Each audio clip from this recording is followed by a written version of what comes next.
Beetroot fry ఇలా చేసి పెడితే ఎంతో ఇష్టంగా తింటారండి. ఇంటిల్లిపాది కూడా చాలా చాలా టేస్టీగా ఉంటుంది. నేను ఇక్కడ 3 మీడియం సైజ్ బీట్రూట్లను తీసుకుని కుక్కర్లో ఒక 2 విజిల్స్ వేపించుకున్న తర్వాత పీల్ ఆఫ్ చేసి తురుముకొని పెట్టేసుకున్నానండి. తర్వాత ఒక బాణంలో 2 టేబుల్ స్పూన్ల ఆయిల్ వేసుకుని, 1 టీ స్పూన్ జీలకర్ర, 1 టీ స్పూన్ ఆవాలు, 1 టేబుల్ స్పూన్ మినపప్పు, పొట్టు మినపప్పు వేసుకున్నానండి. ఎండుమిర్చి, కరివేపాకు వేసుకుని చక్కగా దీన్ని ఫ్రై అవనిస్తాను. ఫ్రై అయిపోయిందండి. ఫ్రై అయిన తర్వాత 1 టీ స్పూన్ పసుపు వేసుకుని మనం తురుముకొని పెట్టుకున్నటువంటి బీట్రూట్ ని ఇక్కడ యాడ్ చేసేస్తాం అనమాట. అసలు ఎంత సింపుల్ గా చేసేసుకోవచ్చో అంతే రుచిగా ఉంటుందండి. ఇదంతా యాడ్ చేసేసుకున్న తర్వాత మనము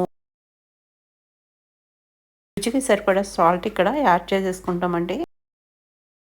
సాల్ట్ కొంచెము తక్కువే పడుతుంది, దీనికి పెద్దగా పట్టదనమాట. చూసుకుని వేసుకోండి. వేసుకున్న తర్వాత మొత్తం అంతా మంచిగా మిక్స్ చేసేసుకుని ఈ ఫ్రై అంతా పొడి పొడిలాడుతూ వచ్చేలాగా మనము ఫ్రై చేసేసుకుంటామండి. కొంచెం ముద్దగా అనిపిస్తుంది కదా, మనకి ఫ్రై అయ్యేటప్పటికి మొత్తం అంతా కూడా పొడి పొడిగా వచ్చేస్తుంది అనమాట. అంత